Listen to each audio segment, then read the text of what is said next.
Let's start with the next chapter of microeconomics, that is Unit 6, Cost. अब cost का मतलब क्या होता है?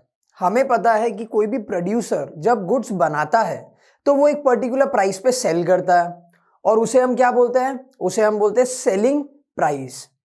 बट सेलिंग प्राइस को डिटरमाइन करने के लिए एक बहुत इंपॉर्टेंट चीज होती है and that is the manufacturing cost.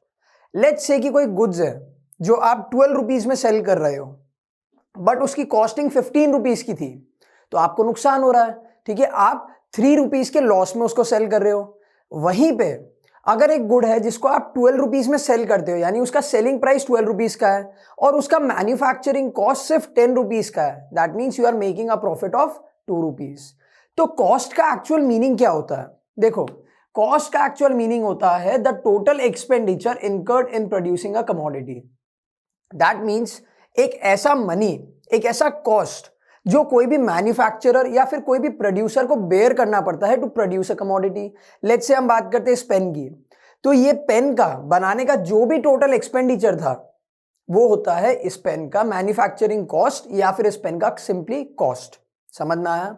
अब जब हम बात करते हैं इकोनॉमिक्स में, तो इकोनॉमिक्स में कॉस्ट को 2 कैटेगरीज में डिवाइड किया हुआ है, one is explicit cost and one is implicit cost. See, in economics, cost is a sum total of 2 things, explicit and implicit. ठीक है, explicit cost क्या होता है? याद रखना, it starts from the word E.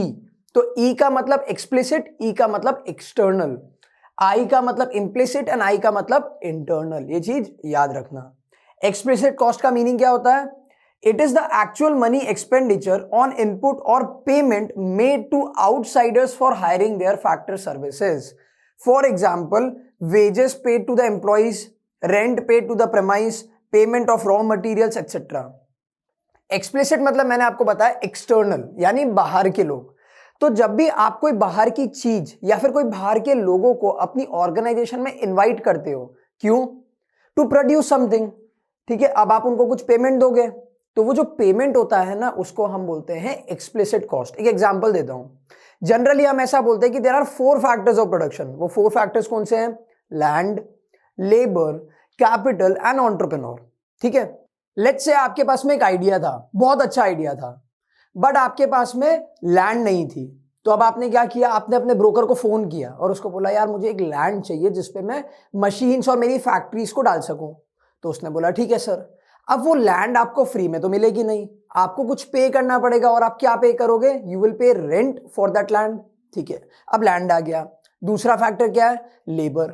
अब लेबर भी हमारे घर पे तो है नहीं, ऐसा तो है नहीं कि हम हमारे भाई को उठा के ले जाएंगे चल काम कर, नहीं, वो अकेला काम कर करके भी कितना कर लेगा, तो हमें लेबर चाहिए। अब लेबर भी हम बाहर से कोई लेबर कॉन्ट्रैक्टर को फोन करेंगे या फिर हम लेट्स से कि जॉब इंटरव्यूज के लिए लोगों को इन्वाइट करेंगे, कुछ ना कुछ करके हमने एम्प्लॉयज और लेबर्स को बाहर से बुलवाया है। अब उन्हें भी पेमेंट करना पड़ेगा, that is wages and salaries. तो ये सारी जो चीजें होती है ना जिनको हम आउटसाइडर्स को पे करते हैं, उसको हम बोलते हैं एक्सप्लिसिट कॉस्ट। याद रखना, ई से एक्सप्लिसिट और ई से एक्सटर्नल। सिंपल। नेक्स्ट होता है इम्प्लिसिट कॉस्ट। अब आप बोलोगे सर इम्प्लिसिट मतलब इंटरनल हुआ, तो अंदर के लोगों को पे करना? नहीं, ध्यान से समझो। It is the estimated value of the input supplied by the owners including normal profit.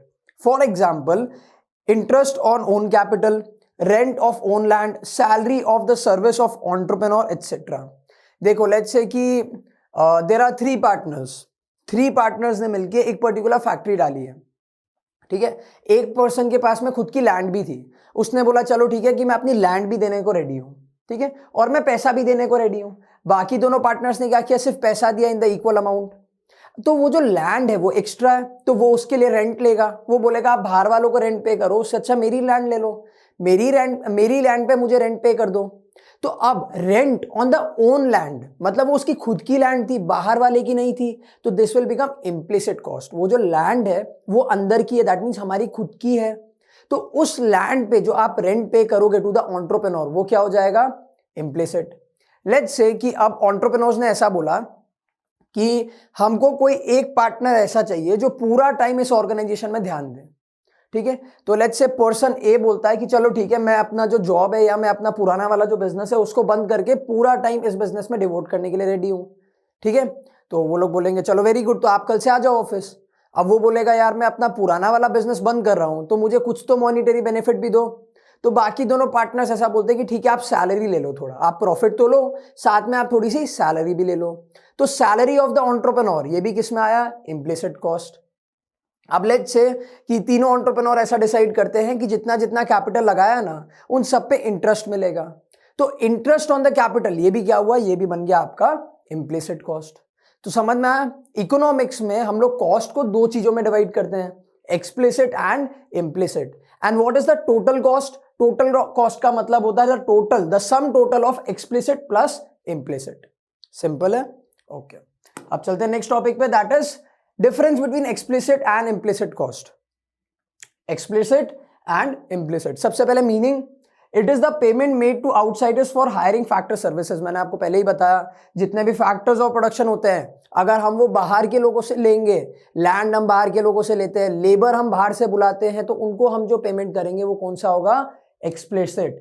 ई मतलब एक्सप्लिसिट एंड ई मतलब एक्सटर्नल, आई मतलब इंटरनल। तो इम्प्लिसिट कॉस्ट का मीनिंग क्या हुआ, it is the cost of self supplied factors, मेरी खुद की जमीन, मेरा खुद का पैसा, मेरा खुद का टाइम, तो ये सब चीजें किसमें आ गई, इम्प्लिसिट कॉस्ट में।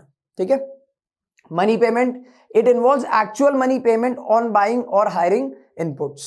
बेसिकली यहां पे आपको मनी पे करना पड़ता है। क्यों पे करना पड़ता है, बिकॉज आपने लेट्स से कोई फैक्ट्री सर्विसेज बाहर से मंगाई है, रॉ मटेरियल्स खरीदे हैं, तो मनी पेमेंट करना पड़ेगा।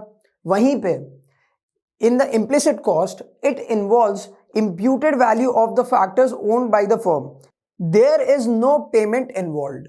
अब देखो एक्सप्लिसिट कॉस्ट में तो हम मनी पेमेंट करते हैं, जब हम बात करते हैं एक्सप्लिसिट कॉस्ट की तो it involves money payment, money cost. But जब हम बात करते हैं इम्प्लिसिट कॉस्ट की तो इम्प्लिसिट कॉस्ट में मनी पेमेंट या फिर मनी कॉस्ट काउंट नहीं होती है, यहां पे मेनली अपॉर्चुनिटी कॉस्ट काउंट होती है।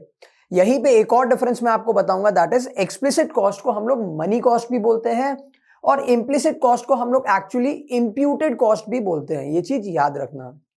लास्ट होता है example, payment of wages, rent, insurance premium etcetera, ये भी मैंने आपको बताया। अब आप वेजेस बाहर के लेबर्स को दोगे, इंश्योरेंस मनी आप इंश्योरेंस कंपनी को दोगे। ठीक है, इम्प्लिसिट कॉस्ट की अगर हम लोग बात करते हैं तो interest on capital, rent on own land etcetera. समझ में आया? तो ये वीडियो में हमने क्या देखा कि कॉस्ट क्या होता है, और कॉस्ट दो तरीके के होते हैं इकोनॉमिक्स में, one is explicit and one is implicit. अब हम लोग चलते हैं हमारी नेक्स्ट वीडियो पे।